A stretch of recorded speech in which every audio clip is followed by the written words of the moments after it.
Hi అండి. ఈరోజు నేను బొంబాయి చట్నీ ప్లస్ పూరీ చేస్తున్నాను. స్టవ్ ఆన్ చేసుకొని కడాయి పెట్టి ఆయిల్ 2 స్పూన్స్ వేసి ఆవాలు 1/2 స్పూన్ వేసుకోండి, సరిపోతుంది. దాని తర్వాత ఆనియన్స్ అండ్ పచ్చిమిర్చి వేసుకోండి. పచ్చిమిర్చి కొంచెం చాలానే వేసుకోండి, కారంగా ఉంటేనే బాగుంటుంది బొంబాయి చట్నీ. నెక్స్ట్ ఒక చిన్న టమాటా తీసుకొని దాన్ని పొడుగుగా కాకుండా చిన్న చిన్న పీసెస్గా కట్ చేసేసి అందులో వేసేసామంటే తొందరగా మగ్గిపోతుంది అనమాట. అది వేసిన తర్వాత మనం ఆల్రెడీ ఇది స్టార్ట్ చేయకముందే మనం శనగపిండిని 2 స్పూన్స్ తీసుకొని ఒక బౌల్లో వాటర్ వేసి ఈ శనగపిండిని బాగా మిక్స్ చేసి పక్కన పెట్టుకొని ఉండాలి. టమాటా మగ్గిన వెంటనే ఈ వాటర్ అయితే పోసేసేయాలి. టమాటా అంటే అది మాడిపోకుండా తొందరగా వాటర్ పోసేసామంటే తొందరగా ఉడకడం స్టార్ట్ అవుతుంది అనమాట. ఇది వేసిన తర్వాత కొంచెం చిటికెడు పసుపు వేసి బాగా మిక్స్ చేసి మూత పెట్టేసి ఒక 15 మినిట్స్ పెట్టామంటే బాగా ఉడికిపోతుంది అనమాట. మనకు 15 మినిట్స్ కూడా అవసరం లేదు, ఒక 10 మినిట్స్ చాలు. మనం మధ్యలో తిప్పుకుంటూ ఉన్నామంటే అది తొందరగా బాయిల్ అయ్యి బురుగు వచ్చినట్టు వచ్చి పొంగుతుంది అనమాట బొంబాయి చట్నీ. ఆ పొంగిన వెంటనే మనకు రెడీ అయినట్లు మనకు తెలిసిపోతుంది అనమాట. అప్పుడు ఆఫ్ చేసేసుకొని పక్కన పెట్టుకోవాలి. ఇక్కడ నేను ఆయిల్ వేడి చేసుకుంటున్నాను పూరీకి.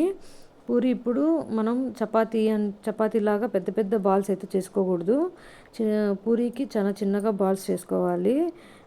తర్వాత ఇంకొకటి ఏమంటే పూరీకి మనం చాలా పల్చగా ఒత్తకూడదు.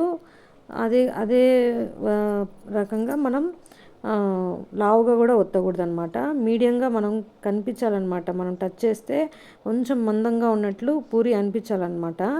అలా టెక్స్చర్ వచ్చే వరకు మనం పూరీని రుద్దుకోవాలి. అలా చేసి పక్కన పెట్టుకున్న తర్వాత మనం ఆయిల్ హీట్ అయిందా లేదా ఫస్ట్ మనం చెక్ చేసుకోవాలి. ఆయిల్ అయితే బాగా హీట్ అయి ఉండాలి.